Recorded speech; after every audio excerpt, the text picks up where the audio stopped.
श्री वामन पुराण 79वां अध्याय। पूर्वा को रूप की प्राप्ति और उसी संदर्भ में प्रेत और वानिक की भेंट तथा परस्पर वृत्तांत का कहना एवं श्रवण द्वादशी का महात्म। गया में श्राद्ध करने से प्रेत योनि से मुक्ति और पूर्वा को स्वरूप की प्राप्ति। पुलस जी बोले, यमुना जल में स्नान कर प्रहलाद ने त्रिविक्रम भगवान की पूजा की। एक रात उपवास करने के बाद फिर वे लिंग भेद नामक पर्वत पर चले गए।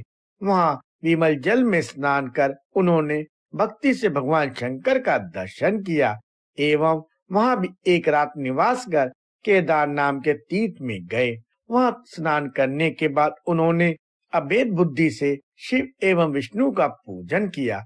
वहां 7 दिनों तक रहकर कुब्जराम में चले गए। उसके बाद उस सुंदर तीर्थ में स्नान कर उपवास करने वाले इंद्रजय प्रहलाद ऋषिकेश का अर्चन कर बद्री का आश्रम चले गए।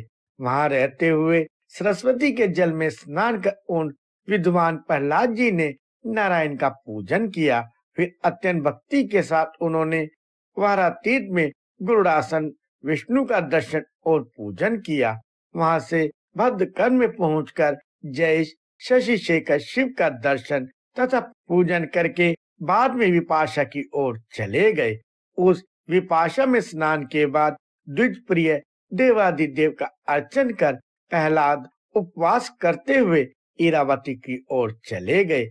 द्विजोत्तम उन्होंने वहां उन भगवान का दर्शन किया जिनकी शाकल में आराधना करने से पहले पूर्वा को उत्तम रूप एवं सुदुर्लभ ऐश्वर्य प्राप्त हुआ था। कुष्ठ रोग से अभिभूत भृगु ने उन परमेश्वर की आराधना करके अतुलनीय निरोगता और अक्षय संतान प्राप्ति की थी। नारद ने पूछा, द्विजोत्तम पूर्वा ने विष्णु की आराधना करने के बाद विरूपता को छोड़कर ऐश्वर्य के साथ सुदुर्लभ सुंदर रूप कैसे प्राप्त किया? पुलस जी बोले, तपोधन सुनिए, मैं प्राचीन काल में त्रेता युग के आदि में घटित पाप को नष्ट करने वाली कथा कहता हूँ। ब्रह्मपुत्र प्रसिद्ध मध्य देश में शाकाल नाम से प्रसिद्ध उत्तम नगर है। वहाँ सुधर्मा नाम का एक धनी गुणशाली भोगी एवं नाना शास्त्रों में निपुण व्यापारी रहता था।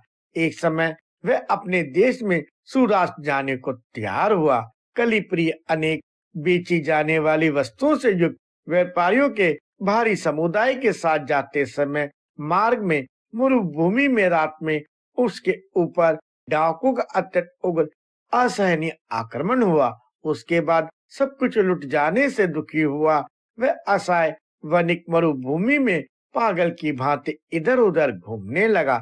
नारद जी दुख से ग्रसित होकर उस वन में घूमते हुए उसे मरुभूमि में अपने जन के समान एक सुंदर शमी का वृक्ष मिला। थका तथा भूख प्यास से अभिभूत हुआ वह वनिक उस शमी वृक्ष को पशु पक्षियों से रहित देखकर उसके नीचे बैठ गया और सो गया तथा पूर्ण विश्राम कर दोपहर को जगा। उसके बाद उसने सैकड़ों प्रेतों से घिरे एक प्रेत को आते हुए देखा।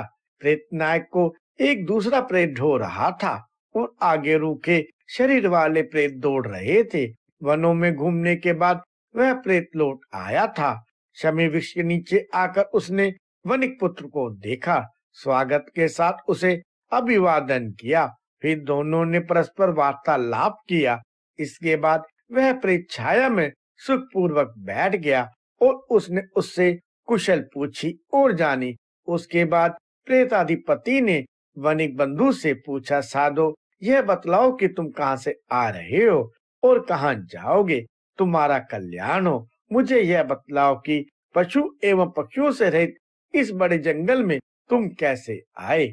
पुलस जी कहते हैं, ब्राह्मण प्रेतराज के इस प्रकार पूछने पर वनिक ने थोड़े में उसे अपने देश का एवं धननाश का पूरा विवरण कह सुनाया। उसका पूरा वृत्तांत सुन लेने के बाद उसके दुख से दुखी होकर प्रेतपाल ने अपने बंधु के समान उसे मानते हुए उस वनिक पुत्र से कहा, सुवत, ऐसा होने पर भी तुम्हें शोक नहीं करना चाहिए। यदि तुम्हारा भाग्य प्रबल होगा तो धन फिर हो जाएगा।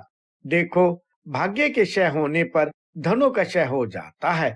और फिर भाग्योदय हो जाने पर पुनः धन प्राप्त हो जाते हैं। चिंता से क्षीण हुए शरीर का उत्थान वृद्धि नहीं होता। ऐसा कहकर उसने अपने सेवकों को बुलाया और उनसे कहा, मेरे अपने जन के समान इस अतिथि का सब प्रकार से सत्कार करो।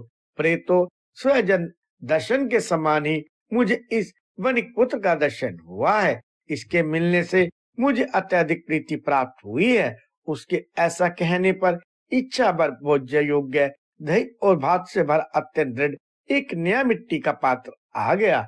इसी प्रकार निर्मल शीतल जल से भरा एक पानी का पात्र उन प्रेतों के सामने उपस्थित हो गया।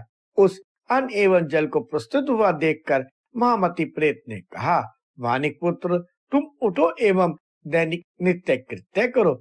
उसके बाद वणिक एवं प्रेतपति दोनों ने घड़े के जल से विधि पूर्वक नित्य क्रिया संपन्न की।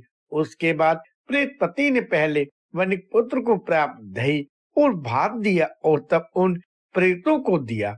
सभी के इच्छा भर भोजन एवं जलपान करने के बाद प्रेत नायक ने उत्तम भोजन किया। पुलत जी कहते हैं कि ब्राह्मण प्रेत के भली भांति तृप्त हो जाने पर वानिक पुत्र के देखते ही देखते जलपात और ओदन आंखों से ओझल हो गए। तब उस अत्यंत ही आश्चर्यजनक दृश्य को देखकर उस बुद्धिमान संयमी वणिक ने उत्सुकता पूर्वक उस प्रेतपति से पूछा, साधो, इस निर्जन वन में उत्तम जल से भरा घड़ा कहाँ से आ गया? उपेक्षाकृत तुम्हारे वन की दृष्टि से दुबले यह तुम्हारे भृत्य कौन है? कुछ हष्ट शरीर वाले सुंदर तेज से संपन्न और शुक्ल वस्त्रधारी हमारे जैसे बहुतों की परीक्षा करने वाले आप भी कौन हैं? आप मुझे यह संपूर्ण विवरण बतलाएं कि आप कौन हैं एवं यह शमी वृक्ष कौन है? वणिक पुत्र के ऐसे वचन को सुनकर उस प्रेत नायक ने उससे सारे पुराने वृत्तांत को कहा। उसने कहा, प्राचीन काल में उत्तम शाकल नाम के श्रेष्ठ नगर में बहुला के गर्भ से उत्पन्न हुआ मैं सोमशमना इस नाम से प्रसिद्ध ब्राह्मण था। मेरा एक पड़ोसी बहुत धनवान लक्ष्मीवान वणिक था। उसका नाम था सोमशर्वा। वह महान यशस्वी और विष्णु का भक्त था। मैं कृपण एवं दुर्मति था, अतः धन होते हुए भी ना तो ब्राह्मणों को दान करता था और न अच्छे अन्न का भोजन ही करता था। यदि मैं कभी भूल से दही, दूध एवं घी से युक्त भोज्य पदार्थ कर लेता था तो रात्रि में भयंकर मनुष्य मेरे शरीर को पीड़ित करते थे।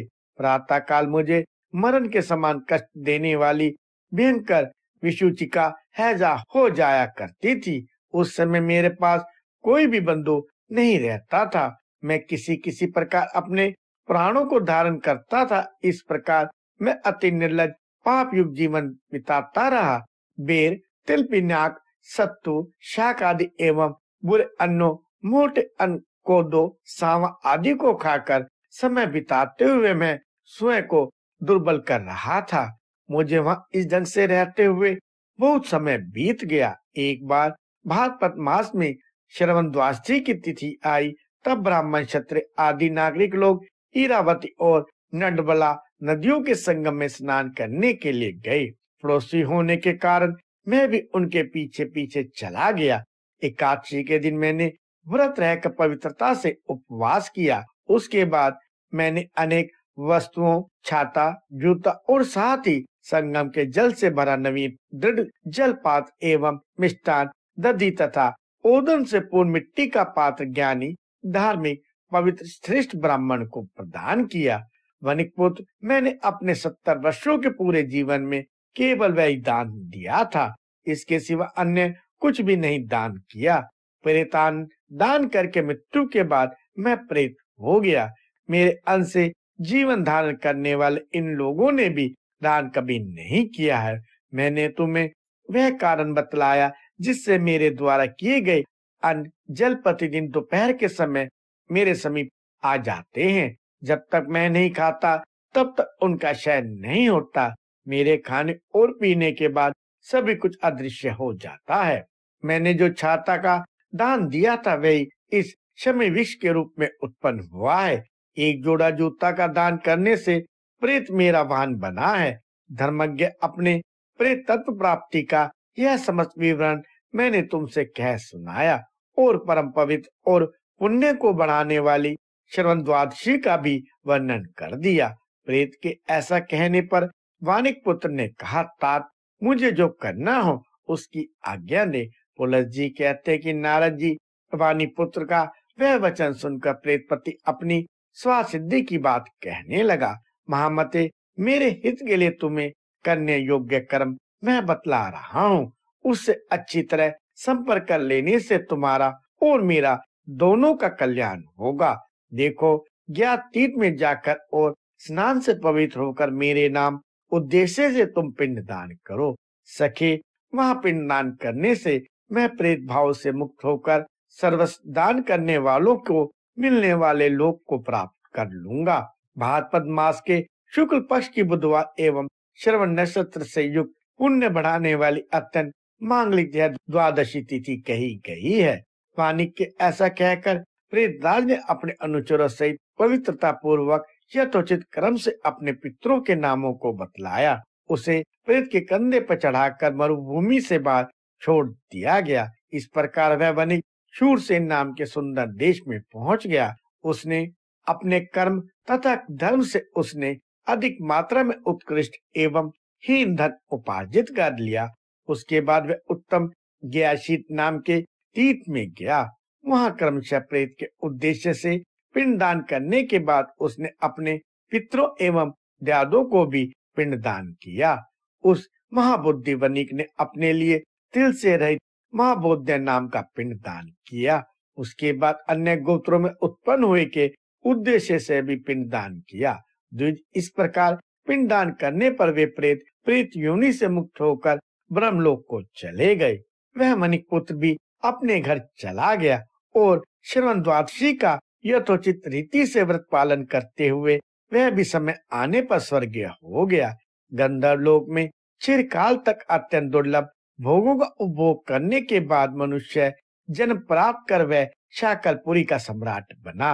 अपने धर्म तथा कर्म में स्थित रहता हुआ वह श्रवण द्वादशी व्रत में रत रहता रहा। समय आने पर मृत्यु के बाद उसने गुहाकों का लोक प्राप्त कर लिया।